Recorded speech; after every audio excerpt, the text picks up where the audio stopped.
shot on goal there in the second half against Oakland there at the weekend. What have you seen from the beginning of the season to now defensively that's really tightened up for you guys?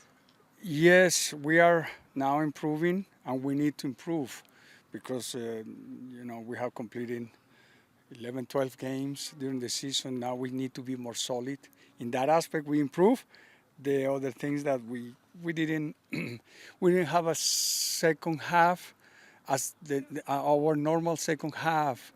We lost the ball too easy. We don't lose. We didn't lose the ball. We passed the ball to them. We were giving up the ball too easy, and that was unusual.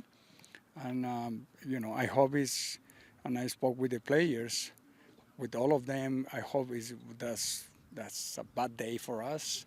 Those, yeah, because it wasn't that happened to one player. It happened to like seven our players. They were giving the ball away in simple passes, and that cost us that we gave the ball to the opponent, and they were like getting comfortable with the ball, and they didn't create too many chances, but they were having the ball, and we didn't have the possibilities to change that, and that's something that obviously we didn't do well.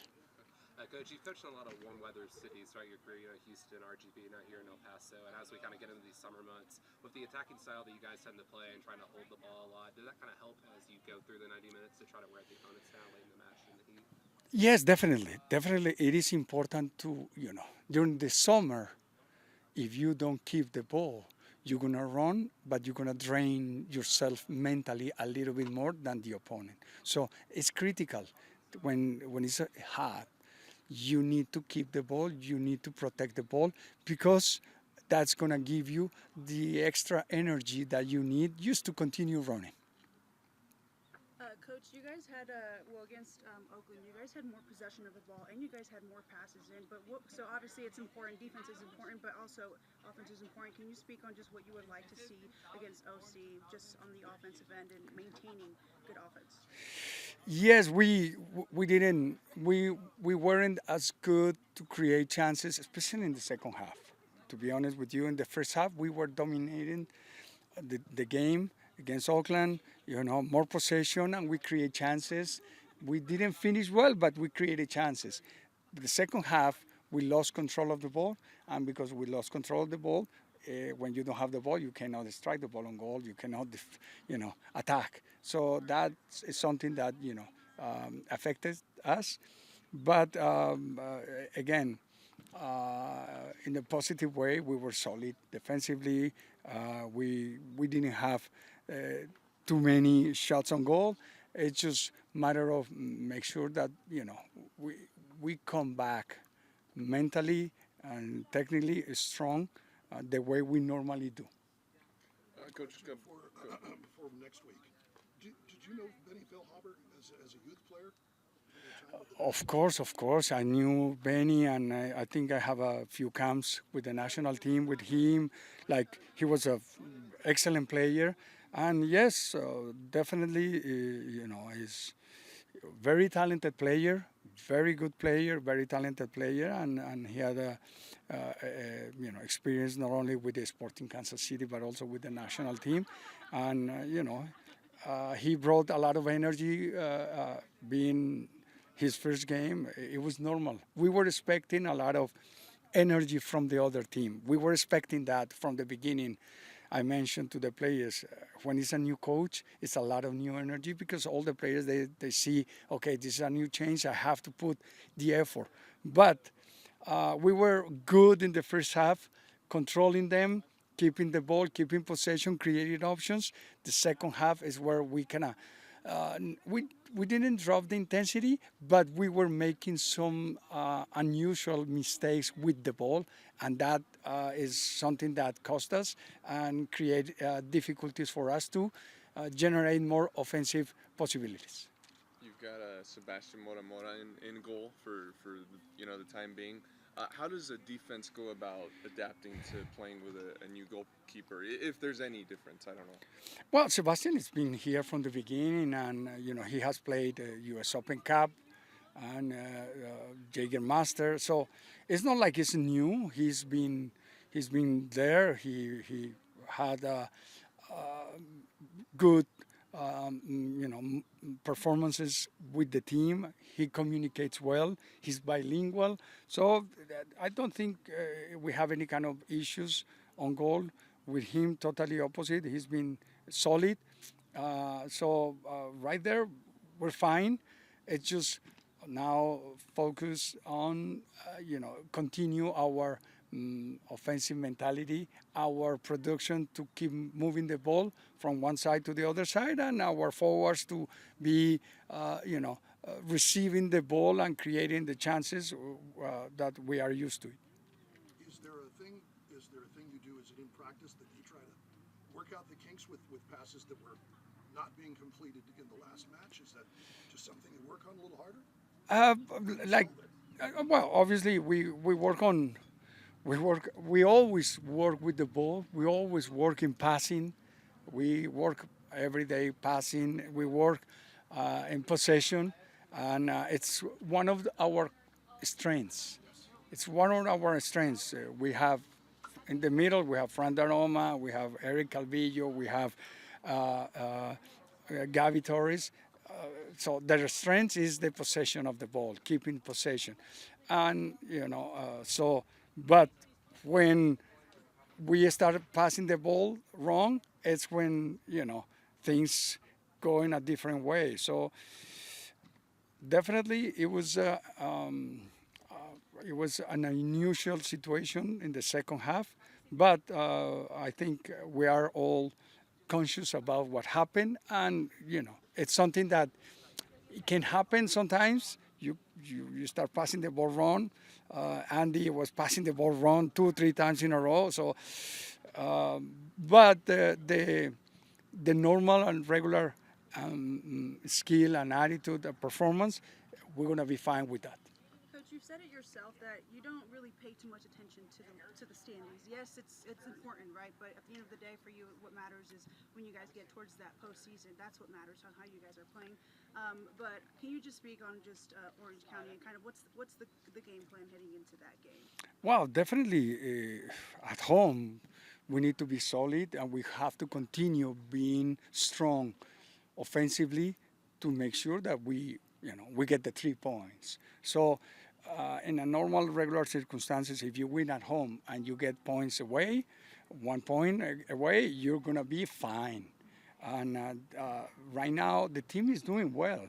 I think if I'm right, I think we have 6 or 7 games we haven't lost, which it's positive because when you don't lose, you start mentally getting stronger, and you start mentally feeling that, okay, we're a team that always play to win.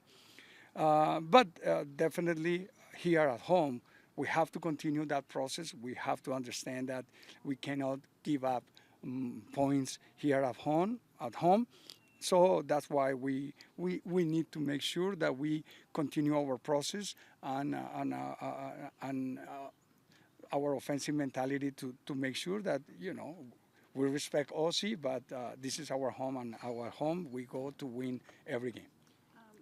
Go ahead. No, go ahead. When you first brought Andy on, well, Andy's the leading scorer right now on the team. When you first brought him on the team, what was kind of your envision for him and what he would add to this team? Just creating chances, scoring goals. It's what he has done his whole life, since I know him since he was born. So that's why we brought him over here to score goals and to create options, assists, and create options offensively, because it's what he does well. So last game, it wasn't as good. He wasn't at the level that we were saying, and he knows that. He already knows that. But we have to continue pushing, and now we need to think about Aussie and focus on Aussie, because it's a very good team that hasn't been able to get points away. So they're looking for that, and we need to keep them losing when they go away. Bueno, hablas el último partido en Oakland, acabas de decir en tus comentarios en inglés, quizá una actuación algo mala, pero igual dentro de esa mala actuación tuvieron suficiente para agarrar el empate. Como visitante, eso también habla bastante de este equipo y de la capacidad y de lo bueno que es al final del día, ¿no? Yo, pues no diría que fue una mala actuación, pero fue algo que no es característico del equipo. El equipo, la característica del Paso es que nuestros jugadores tienen un buen manejo de balón.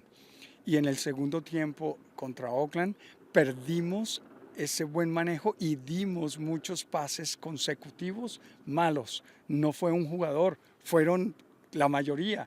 Y eso nos afectó porque cuando uno le da el balón al oponente sin que el oponente lo tenga que ganar, sino uno se lo pasa, bueno, el oponente se siente como un rey y se gana la confianza. Entonces, eso fue lo que sucedió. Por fortuna, el equipo en términos de entrega, de mentalidad, de actitud, está muy bien y eso hizo que contra Oakland fuéramos sólidos y defensivamente corrimos, perdíamos el balón, pero íbamos y recuperábamos. Pero tenemos que volver a lo que es nuestra esencia, que es ser sólidos en la tenencia del balón. Después del partido, la afición se habló mucho de ese segundo tiempo. El día de hoy aquí estás hablando mucho de ese segundo tiempo. ¿Fue más lo que ustedes dejaron de hacer o fueron los ajustes del rival que llegó a esa actuación por la parte del Lokomotiv en el segundo tiempo? No, definitivamente nosotros, o sea, ellos no forzaron los malos pases, nosotros fuimos los que le pasábamos el balón a ellos. Entonces, como te dije, fue algo inusual que no es característico de nosotros, pero bueno, por fortuna el equipo tiene muy buena actitud, muy buena mentalidad, logramos sacar un punto sólidos y que no habíamos sacado ningún cero, siempre nos hacían algún gol, entonces por esa parte estamos mejorando y ahora es volver a nuestra característica normal.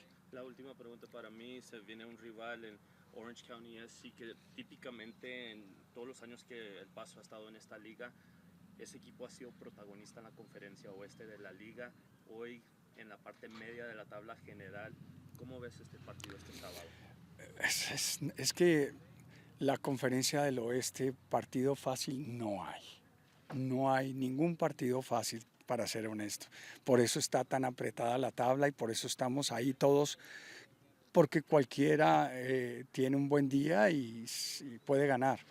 O si vino el año pasado y al final del año nos ganó. Entonces tenemos una deuda pendiente tanto con nosotros mismos, con la afición, con nosotros mismos, el club.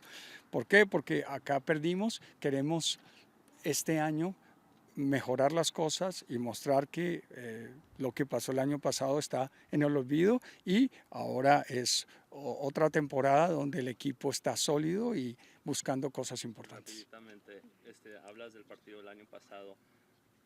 ¿Recuerdas eso? Dices que a lo mejor hoy se tiene que pagar esa deuda. ¿Tienes muchos de esos recibos a base de lo que pasó la temporada pasada, que fue una temporada bastante mala? Pues naturalmente, la temporada pasada fue un desastre totalmente. El equipo no anduvo, tratamos de recuperarlo, pero fue demasiado tarde. Pero por fortuna tuvimos la posibilidad de reorganizar el equipo y ahora estamos en una muy buena posición, estamos en una posición donde estamos mirando desde arriba, estamos jugando bien, no sé cuántos equipos llevan 7 partidos que no pierden y eso muestra la solidez y el trabajo que estamos haciendo este año, entonces eso nos tiene que dar motivación para seguir trabajando en ello. Sorry, I have one more question. Sorry about Andy, about your son, because I'm doing the story on you guys. Obviously, we don't see what happens behind the doors, right? How do you kind of balance coach and dad with Andy? You know, on the court. I mean, not on the court, but on the pitch, and also just off the pitch. When we're here, we just talk about soccer. We just talk. He's a player, and and it's a normal, regular player.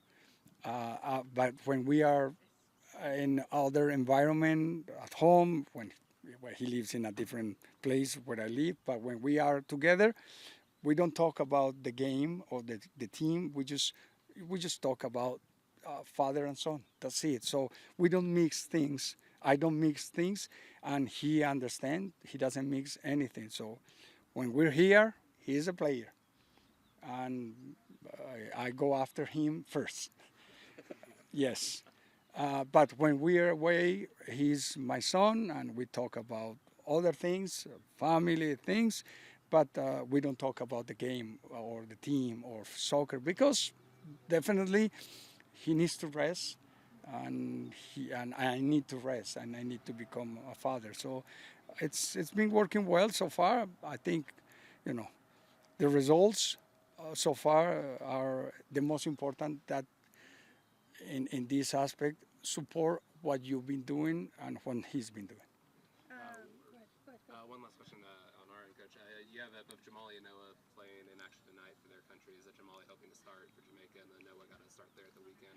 What does it mean for those guys to have the opportunity to represent their national teams both in these qualifiers for the World Cup and then also getting into Gold Cup action?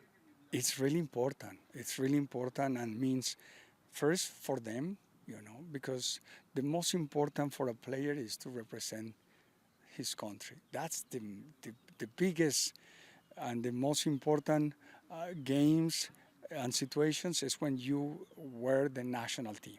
Uh, that's why you do it for free. No one gets paid for that.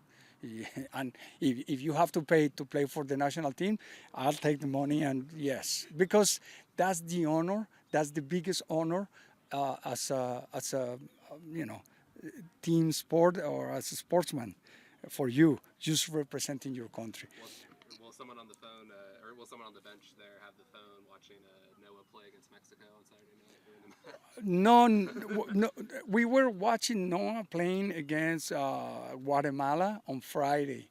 Yeah, we were watching. They were winning 2-0. They ended losing 4-2.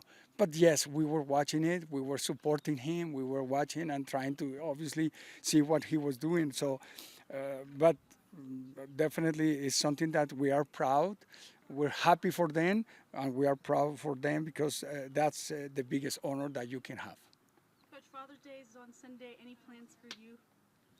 You know, anything you're going to be doing? I have Or a Father's Day gift that you would like? the only gift that I would like is to have the 3 points on Saturday night. That's my gift. If not, I'm gonna be upset Sunday, and it doesn't matter. Thank you so much. Thank you, Thank Coach. you, Coach. Thank you. Good luck on Saturday.